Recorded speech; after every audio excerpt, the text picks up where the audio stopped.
This video is for topic 7.8, representations of equilibrium. The objective for this topic is to represent a system undergoing a reversible reaction with particulate model. So here's our example.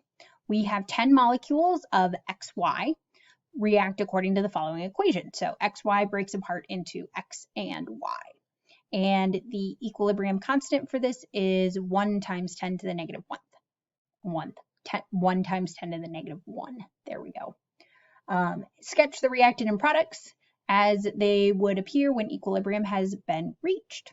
So there are a couple of different ways that you can go about this question. If you really like the numbers, you can go through, you can set up your ICE table. You know your initial concentration because it's 10.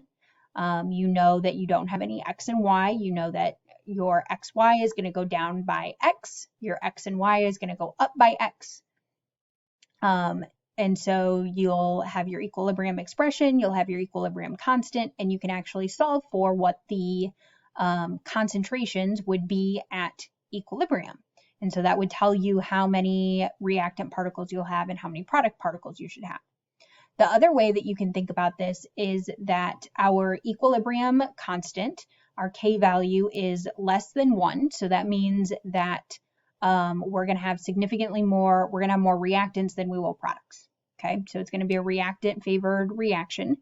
And our equilibrium constant, if we think about this in terms of ratios, it's 0.1, which basically means that a tenth has become product.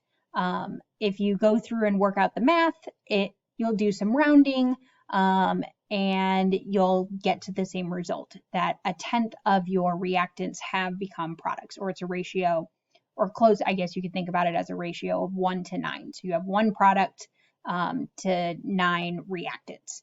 And so then when you draw this, you'll leave 9 of your reactant particles, and you have 2 product particles, 1 for your X and 1 for your Y, because they're separated out. So you can think about this question both mathematically, work through the ICE table, work through the equilibrium expression to come up with your concentrations of reactants and products at equilibrium. Or you can recognize that your K value is less than 1, and to get that K value, you'd have to have approximately 1 particle that has broken into the 2 products.